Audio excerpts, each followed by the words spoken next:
Hey guys, welcome back to Free Car Repair. Thank you guys for watching and subscribing to the channel. Today will be super helpful video to any of you having Ford F-150, that generation here, year 2015, 16, 17. If you need to find, guys, where the fuse for the turbo bypass valve is located, which fuse you need to check if you have problems with the bypass valve, check that fuse. We'll explain where to buy cheap fuses from and why it's important to test fuses and relays, that way you don't waste your time and money. All that will be covered in this video today. Make sure you stay tuned and we'll share that for your convenience.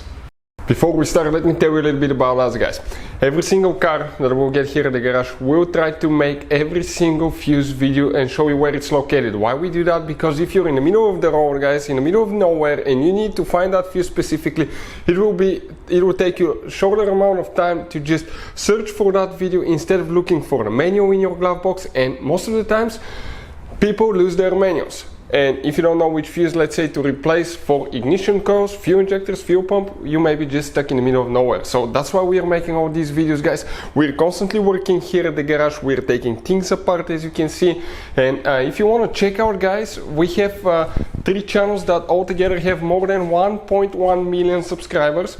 Okay, we have all the mechanical work there. This channel that you're watching right now, we're going to list, the fuse videos here, so we can save you guys time, money, and we can make it conveniently for you guys. So let's start on it now. So right here, guys, we'll demonstrate on a 2016 Ford F150. But even if you have a different year, that generation video may be helpful. You have 2 fuse boxes. We'll need to just work in one of the fuse boxes that's located right under the hood, guys, when you open your hood. And if I zoom in a little bit, I can clearly show you this is your car battery. Right behind it, guys, you have a fuse box. That's the cover that when you open that fuse box cover, you're going to see a fuse layout that looks just like this one here, guys. Okay, you can check it out.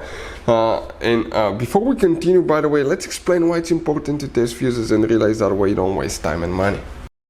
So let me explain why it's super important, guys, to test fuses. Fuses, not often you can see if they're burnt or they're good. Sometimes they may seem perfectly fine, you think it's a good fuse, you put it back in, and you end up spending money and time on parts and problems that do not exist, guys, when all you had to do, test your fuse, find out it's bad, replace it, fix your problem. So we will have a video how to test a fuse, different kinds of fuses, and how to test relays, guys. We're going to put the link in the description of the video below, specifically to that video. Please check it out. So here now you can see, guys, you have different fuses, different kinds of fuses, relays that could be really hard to find. They can be overpriced, expensive, and we'll recommend to keep some spares in the glove box. We'll put a link in the description of the video below where you can buy some from at a really good price and quick shipping as well. Check it out for your convenience. We'll be working in that fuse panel right here now, and if we come in that right row from bottom to top, we count fuse number 3. That 10 fuse, it's known as fuse number 97. That's, guys, the turbo bypass valve fuse that you will need to check. Hopefully the video will be helpful. Thank you for watching and see you guys next time.